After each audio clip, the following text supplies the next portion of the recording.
So here's my question for you. If you were to think about, throughout all of fiction, who would you guess to be the richest person in all of fiction? This is movies, books, across every franchise and story. Who would you guess? I did a little bit of research online this week about the top four richest fictional characters, and they might not be who you guess. Well, actually, they're pretty on brand.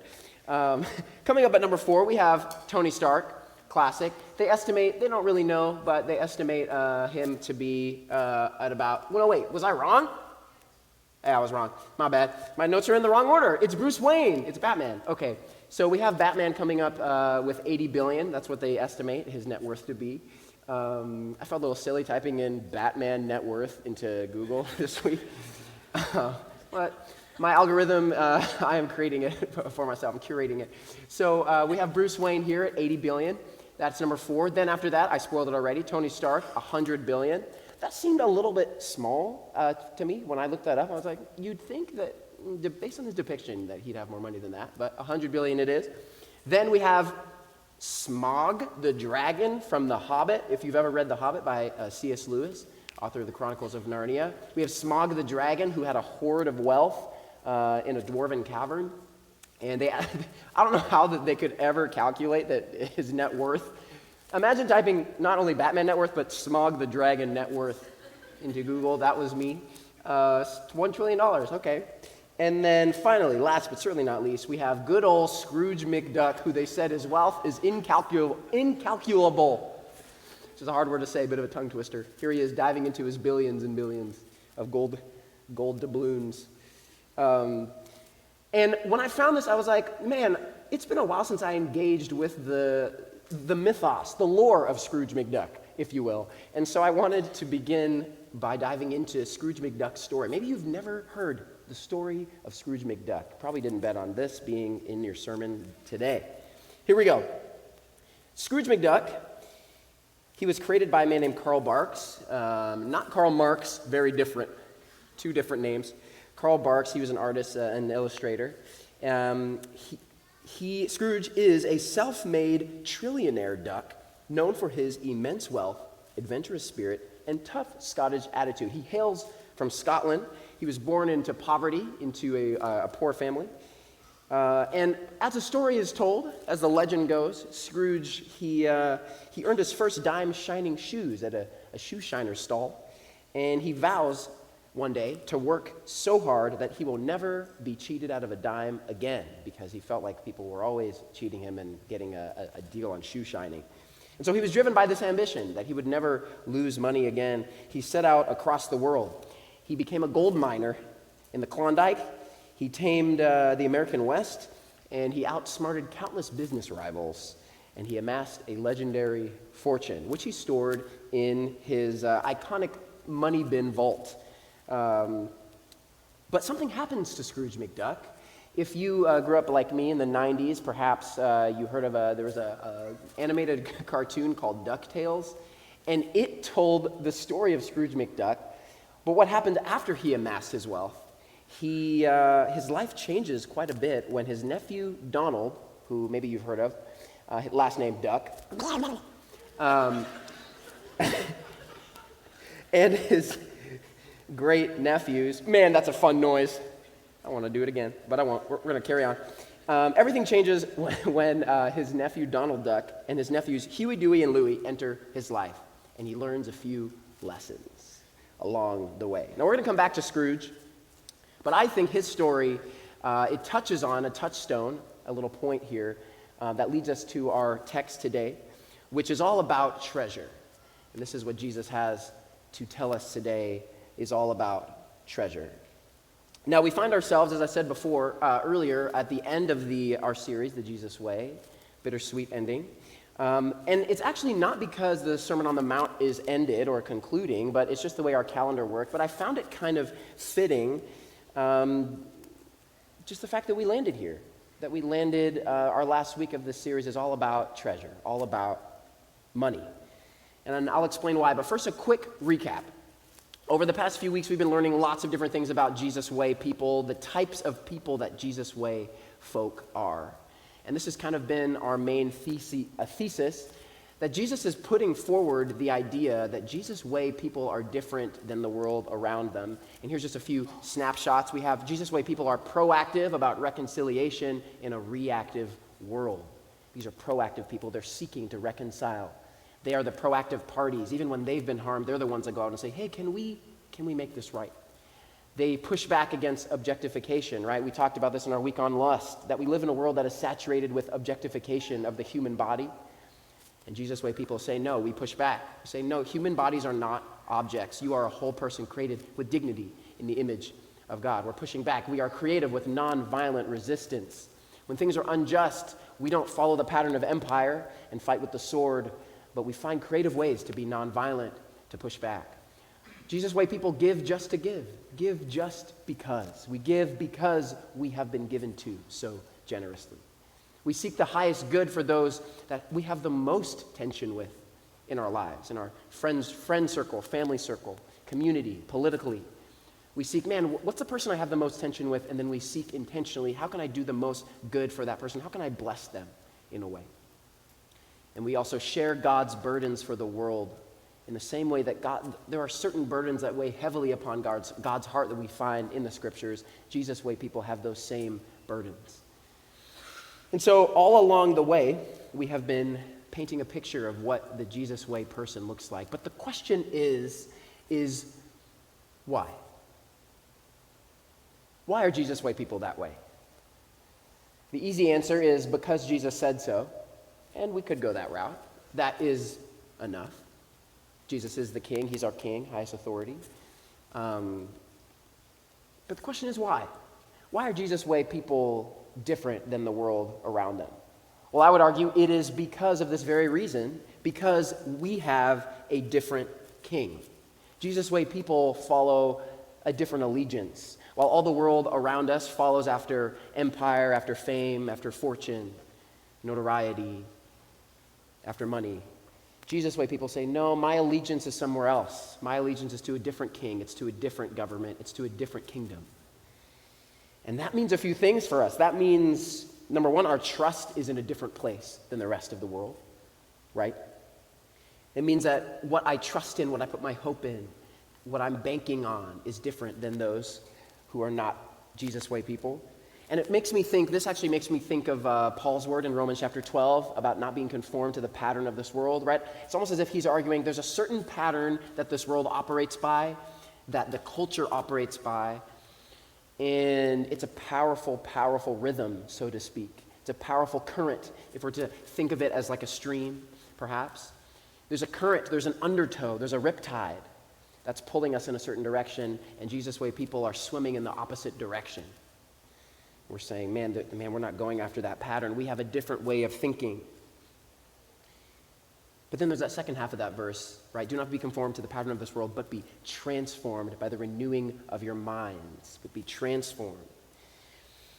Man, it just makes me think that really everything we've been speaking about, that list that I just showed, all these ways that Jesus' way people are different, they can remain good ideas very easily.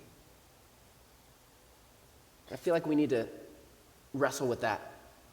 It's so easy for them to remain, those are good ideas. And of course they're good ideas. They're powerful ideas. They're compelling. There's a reason why Christianity has lasted the test of time, right? Because these ideas inherently, in and of themselves, they're compelling ideas. But it's easy for them to simply remain ideas and not become embodied in our lives. It's simple for them to remain up here but not make the transition to the hands. And I really believe, I think as I'm every year I get a little bit older, as do we all, and every year I think, Jessica, stop, you're laughing at me for saying that I'm getting older. I see you. You're funny. Hey, I'm 33, my back is hurting a little bit. I'm going to be middle-aged in a year and a half. This isn't about me. Let's get back to the text. I think the longer I follow Jesus, the more I think this is really actually a fight. This is a bit of a fight, and not in just like a take up arms, punch the other guy kind of fight. But I really think it's a fight to be transformed and to let these ideas not only stay in the mind, but become embodied in the hands, that they actually become part of our lives. I think it's a fight to get on our knees every day and say, God, could you please change the way that I think? Could you please, because the riptide, the current of the world is so powerful, so compelling, that we're naturally caught in the stream. I learned a bit about riptides recently, a couple weeks ago, how powerful they are and how they'll just pull you straight out into the ocean. And I learned something interesting, how to fight against a riptide isn't actually to swim back towards the shore, but to swim parallel until you're out of the riptide. Very, very intriguing. Anyone who's a lifeguard here can correct me if I'm wrong, but I'm feeling pretty good about that quote. But how powerful is such a thing like a riptide? And I think the rhythms and the ways of this world are very similar, that we're just pulled automatically into it. And Jesus says, no, I need you to swim another way. And it's not that I'm just like telling you, hey, work hard, just have white knuckles as you're just trying your very hardest to do this thing. No, he's saying, I'm going to empower you to live in this way. This isn't of your own power. This isn't of your own accord. That's what the Spirit is for. I really like the way John Mark Comer says it in his book, Practicing the Way. He says, contrary to what many assume, Jesus did not invite people to convert to Christianity. Interesting. Let's pause. Jesus did not invite people to convert to Christianity. He didn't even call people to become Christians. Keep reading, he says. He invited people to apprentice under him into a whole new way of living, to be transformed. So I think it's really important to emphasize that this way we've been talking about for the past almost 5 months, crazy, it's actually not possible to live. It's not possible of our own power. It is an impossible way of living. It is a way that runs counter to the human nature. But thanks be to God, thanks be to the Holy Spirit that God empowers us to live in this new way. So it requires a transformation, requires me getting on my knees and saying, God, could you transform my mind? Could you change the way that I think? Could you shift my mindset? Could you give me a paradigm shift so that I can see the world like you? And so we arrive back at our text today, circling back to Matthew chapter 6. And I think this is a really fitting place for us to end because Jesus, I think, wants us to know that he claims rulership over our whole lives, especially our money, which is probably maybe the most sensitive area of our lives that we probably guard and we have the most boundaries around, perhaps. One of the most sensitive, maybe not the, but in the top. Jesus says this, do not lay for yourself treasures on earth where moth and rust destroy and where thieves break in and steal. Jesus seems to know that the pattern of this world is laying treasures for ourselves up on earth. Now, we have to make some deductions. First of all, we know that Jesus isn't saying that wealth itself is inherently sinful or wrong or bad. Right? We know this because God blessed many people in the Bible with monetary blessings, right? We're told that Job was the richest man basically on the planet at the time, right? There's person after person. We see Abraham, Solomon, David. These are people with resources, right? So it's not that having resources itself, in and of itself, is something wrong, something evil, something we shouldn't aspire to.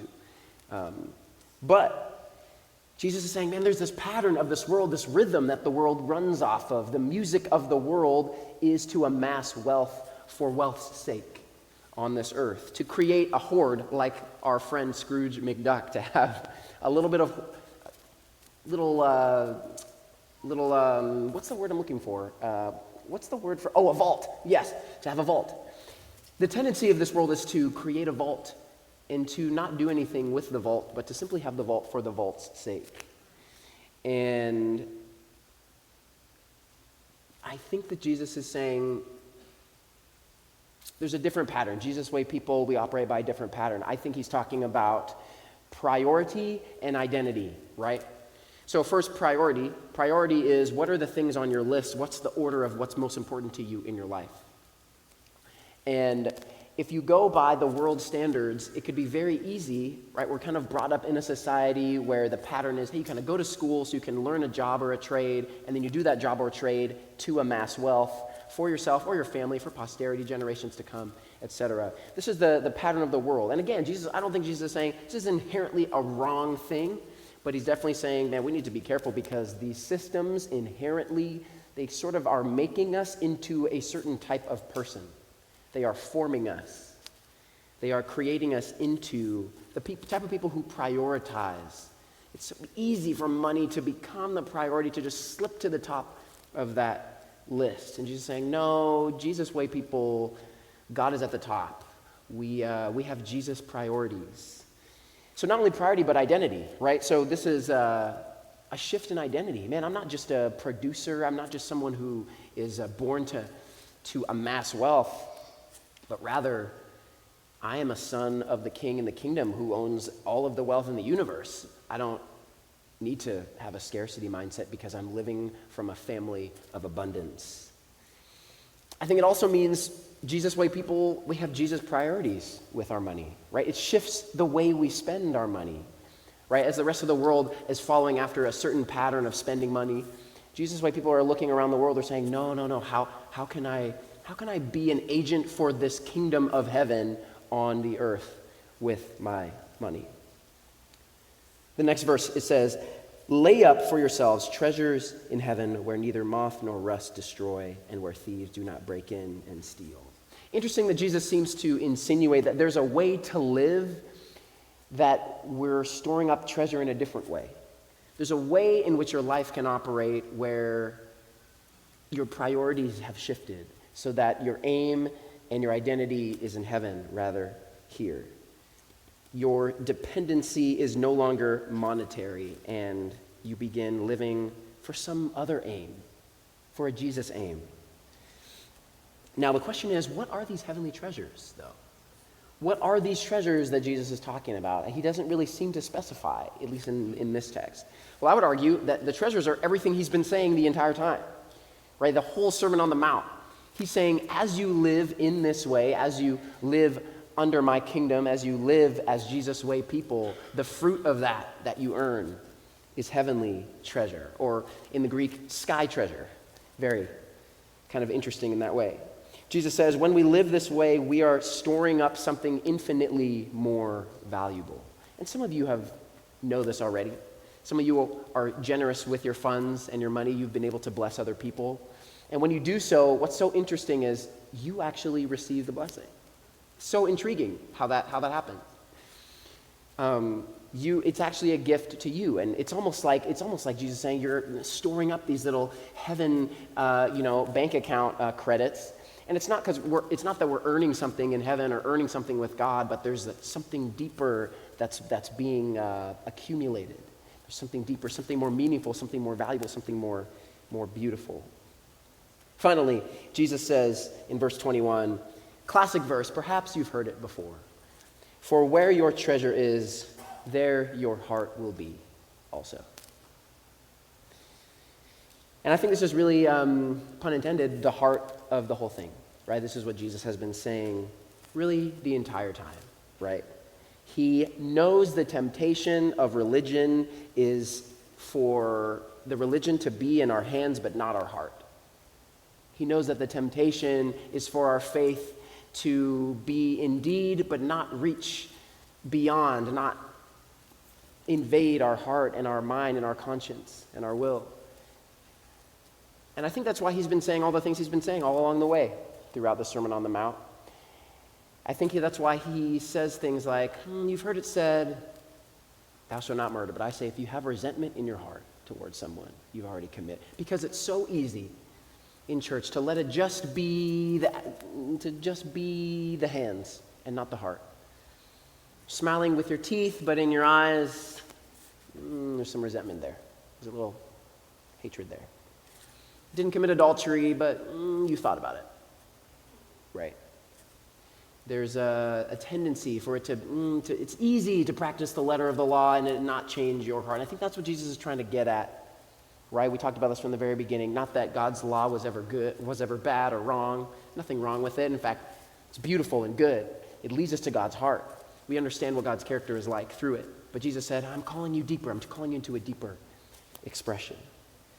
And so I really believe that this might be one of the most crucial texts for all Christians of all time. because I think this perhaps might be one of the largest reasons people reject the Jesus way.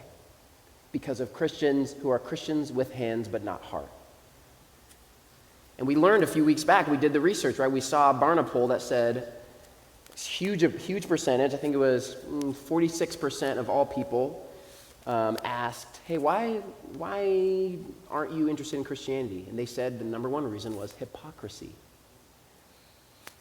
So I think this is really at the crux of the whole thing. What if, then, for to paint a positive future, what if Jesus way people, Jesus communities were people who had an alignment between their heart and their hands, who said one thing, hey, we believe this. We believe in reconciliation. We believe in being the proactive parties. And then we did that. We lived that in the world. We believe, actually, if someone's on the opposite political aisle, I'm going to seek them out to love them. I'm going to seek them out to understand, hey, I'm going to sit down, have a conversation. Hey, can you help me understand why you see things the way you do? Hey, could you help me understand what led you to these conclusions? So that could, right, you seek out that family member and say, hey, I know that things have been difficult between us, but you're my family. Can we have a conversation, right? These are different ways that Jesus way people live. I want to take a moment, maybe 60 seconds here before I close.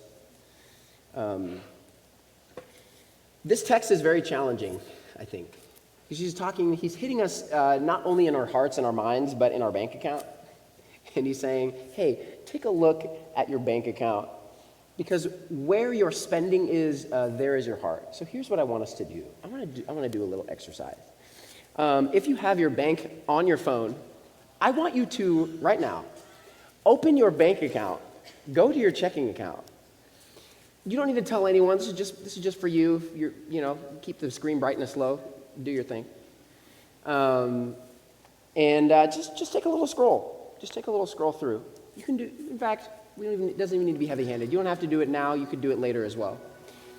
But I think it is worth a ponder. Just to run through the transactions, to be like, man, this is interesting. Because Jesus seems to be saying, where you put your treasure, that's where your heart is. What you invest your money into, that's really what you care about. There's a thing that maybe you say that you care about, that maybe you think you at your best self cares about, and of course there's grace for that. But then there's the cold hard facts, like what does the money go to?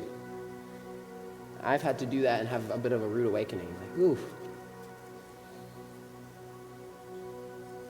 I think it's worth a ponder. As I close, I want to circle back to our boy Scrooge. As we look at him there, diving into his trillions of doubloons, it makes me think, I think of what Jesus is hoping that we can avoid. Is having a vault somewhere that we feel like is our whole identity. And sometimes it's just something small. It doesn't have to be something big. Sometimes maybe it's just a sense of anxiety for you. When you're like, I'm not where I wish I was. I don't have what I wish that I had. I had these plans and these markers. And I wish I was here at this point. And that's all valid and that's all good and right. We should do that, right? There's a value to wisdom. But I think Jesus is saying, man, we need to have a little heart check. I asked ChatGPT this week to tell me, what do you think, if you were to summarize what Scrooge McDuck learned from his family, from his nephews, and from Donald, what do you think it would be? And ChatGPT told me this. Scrooge learned that wealth means little without love, connection, and legacy. He learned that adventure is better shared than hoarded, that kindness and loyalty build a richer legacy than gold. And he learned that family gives life meaning, grounding him in a way empire never could. Thank you, ChatGPT. Amen.